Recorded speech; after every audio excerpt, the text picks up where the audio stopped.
world is changing with really remarkable speed. If you look at the chart at the top here, you'll see that in 2025, these Goldman Sachs projections suggest that the Chinese economy will be almost the same size as the American economy. And if you look at the chart for 2050, it's projected that the Chinese economy will be twice the size of the American economy, and the Indian economy will be almost the same size as the American economy. And we should bear in mind here that these projections were drawn up before the Western financial crisis. A couple of weeks ago, I was looking at the latest projection by BNP Paribas for when China will have a larger economy than the United States. Goldman Sachs projected 2027. The post-crisis projection is 2020. That's just a decade away. China is going to change the world in two fundamental respects.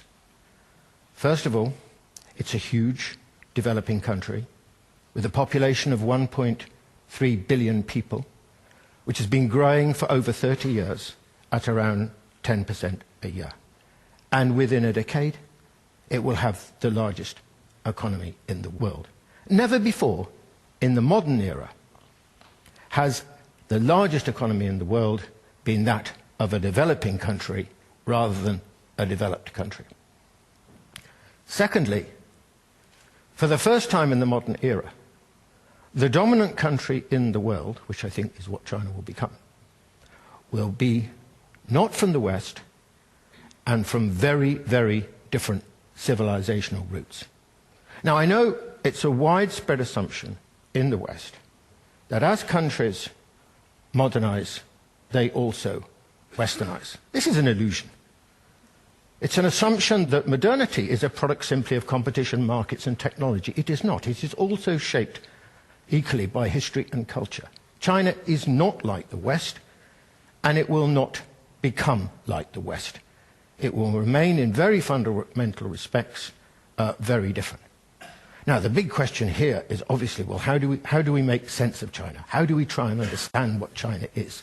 And the problem we have in the West at the moment, by and large, is that the conventional approach is that we understand it really in Western terms using Western ideas. We can't. Now, I want to offer you 3 building blocks for trying to understand what China is like, just as a beginning.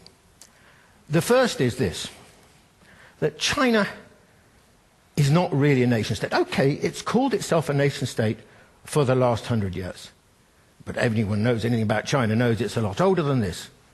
This was what China looked with the victory of the Qin dynasty in 221 BC at the end of the Warring State period, the birth of modern China. And you can see it against the boundaries of modern China. Or immediately afterwards, the Han dynasty, still 2,000 years ago, and you can see already it occupies most of what we now know as Eastern China, which is where the vast majority of Chinese lived then and lived now. Now, what is extraordinary about this is what gives China its sense of being China? What gives the Chinese the sense of what it is to be Chinese comes not from the last 100 years, not from the nation-state period, which is what happened in the West, but from the period, if you like, of the civilization state. I'm thinking here, for example, of customs like ancestral worship, of a very distinctive notion of the state, likewise a very distinctive notion of the family, social relationships like guanxi, Confucian values, and so on. These are all things that come from the period of the civilization state. In other words, China, unlike the Western states and like most countries in the world, is shaped by its sense of civilization, its existence as a civilization state, rather than as a nation state. And there's one other thing to add to this, and that is this. Of course, we know China's big, huge, demographically and geographically, with a population of 1.3 billion people.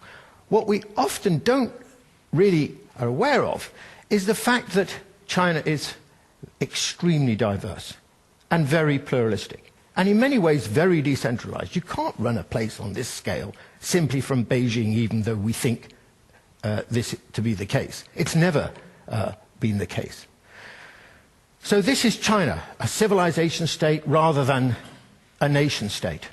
Well, what does it mean? Well, I think it has all sorts of profound implications. I'll give you two quick ones.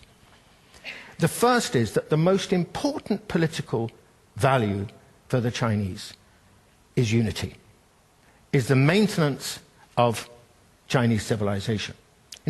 2,000 years ago, Europe broke down the fragmentation of the Holy Roman Empire. It divided, and it's remained divided ever since. China, over the same time period, went in exactly the opposite direction, very painfully holding this huge civilization state together. The second is maybe more prosaic, which is Hong Kong. Do you remember the handover of Hong Kong by Britain to China in 1997? You may remember what the Chinese constitutional proposition was. One country, two systems. And I'll lay a wager that barely anyone in the West believed them. Window dressing. When China gets its hands on Hong Kong, that won't be the case. 13 years on, the political and legal system in Hong Kong is as different now as it was in 1997. We were wrong. Why we were wrong? We were wrong because we thought, naturally enough, in nation-state ways. Think of German unification, 1990. What happened? Well, basically the East was swallowed by the West. One nation, one system. That is the nation-state mentality. But you can't run a country like China, a civilization state, on the basis of one civilization, one system. It doesn't work.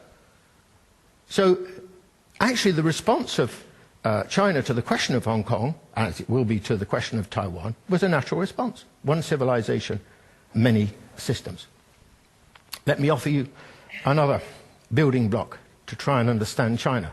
Maybe not sort of comfortable one. The Chinese have a very, very different conception of race to most other countries.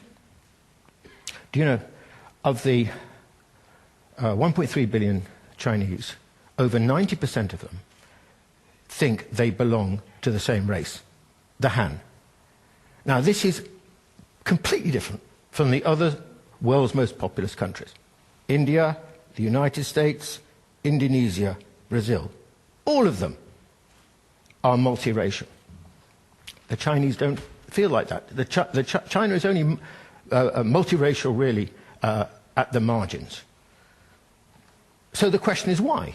Well, the reason, I think, essentially is, again, back to the civilization state. Very, very, a history of at least 2,000 years. A history of conquest, occupation, absorption, assimilation, and so on, led to the process by which, over time, this notion of the Han emerged, of course, nurtured by a growing and very powerful sense of cultural identity. Now, the great advantage of this historical experience has been that without the Han, China could never have held together. The Han identity has been the cement which has held this country together. The great disadvantage of it is that the Han have a very weak conception of cultural difference. They really believe in their own superiority, and they are disrespectful of those who are not. Hence their attitude, for example, to the Uyghurs and to the Tibetans. Or let me give you my third building block, the Chinese state. Now, the relationship between the state and society in China is very different from that in the West. Now, we in the West overwhelmingly seem to think these days, at least, that the authority and legitimacy of the state is a function of democracy. The problem with this proposition is that the Chinese state enjoys more legitimacy and more authority amongst the Chinese than is true with any Western state. And the reason for this is because, well, there are two reasons, I think. And it's obviously got nothing to do with democracy, because in our terms, the Chinese certainly don't have a democracy.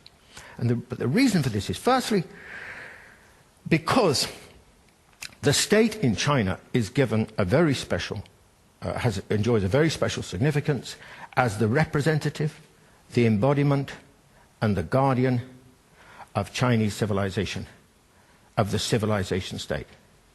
this is as close as China gets to a kind of spiritual role.